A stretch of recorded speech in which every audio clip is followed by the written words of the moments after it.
Kenalkan, nama saya Amanda Tambunan, kelas AB1H dengan NIM 2105092075.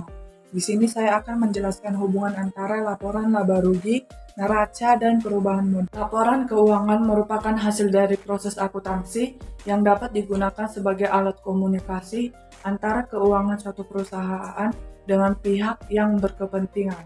Laporan keuangan dalam perusahaan. Melalui laporan keuangan, perusahaan akan mendapatkan berbagai wawasan terkait kondisi keuangan serta transaksi bisnis yang sedang berjalan. Informasi tersebut juga didapatkan dan dipakai sebagai bahan pertimbangan dalam membuat keputusan strategis demi kemajuan perusahaan. Perbedaan laporan laba rugi, neraca, dan perubahan modal. Yang pertama, laporan laba rugi merupakan suatu laporan yang menggambarkan hasil-hasil dari perusahaan yang dicapai oleh perusahaan tersebut serta beban yang terjadi selama periode tertentu.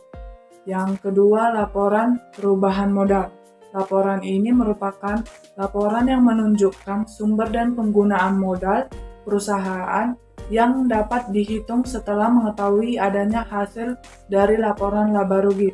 Selanjutnya yaitu neraca. Neraca merupakan laporan yang menunjukkan jumlah aktiva, utang, dan modal dari suatu perusahaan pada tanggal tertentu.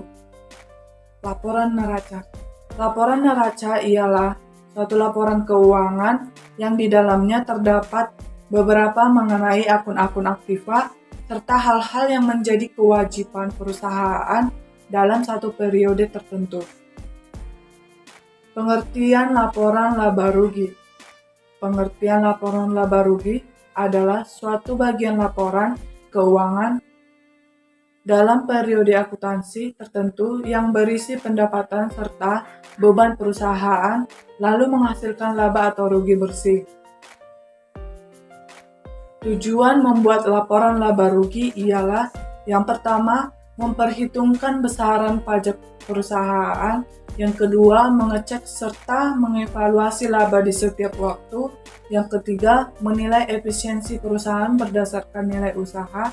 Unsur utama dalam membuat laporan laba rugi perusahaan dagang. Yang pertama, pendapatan bisa dilihat dari total pendapatan kotor, dikurangi potongan harga, retur, dan tunjangan lainnya. Yang kedua, beban yang penggunaan aktiva atau kemunculan kewajiban. Yang ketiga, keuntungan yaitu meningkatnya ekuitas akibat transaksi atau pendapatan. Yang keempat, kerugian yaitu menurunnya ekuitas akibat transaksi dari si pemilik. Sekian dari hasil penjelasan saya mengenai materi ini. Jika ada tutur kata saya yang kurang baik atau kurang berkenan di hati Ibu, kiranya Ibu memaafkannya. Sekian dan terima kasih. Salam sehat.